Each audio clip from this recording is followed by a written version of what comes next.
Hi guys, maayong adlaw kanatong tanan. Kini bitaw nga video is dugay-dugay na gid ni diriya sa akong gallery. Ako na lang gyud i-edit ug akong i-upload. Maay na lang na ako'y views. Maayo na lang na imo tan-aw sa akong video na po kabuok. Malipay na ko nga moabot og 20 ka buok views ang akong video.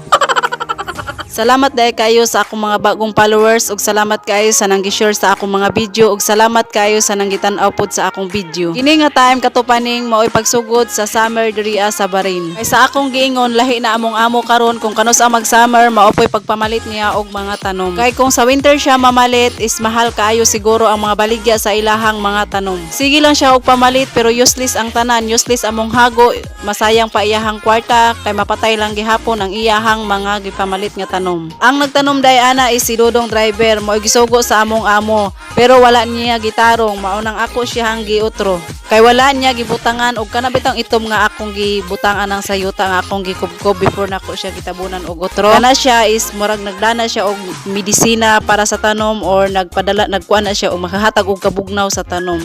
Ang tawag ana sa among amo is samad, kanang black bitaw siya nga yuta. So nagsigi jud ko ana og yaw-yaw sakit kay akong hawak. Uy, man magsigi bitaw kog yuko. Mo gid akong bation akong hawak sakit. So nagsigi ko ana og yaw-yaw kay naglagot ko sa gisugo ana sa akong amo kay wala lagi niya tarunga so nagdoble ang trabaho. Nya ako na lang na siyang gikubkob kay og mapatay manggud na no kana madaot ang tanom kami ra gihapon ang kasaban sa among amo. Nya dili ra ba kami iyang gisugo, dili pud na namo kami dili pud kami ang naka-assign ana pero kumbaga magtabang-tabang na lang bitaw mi sa trabaho.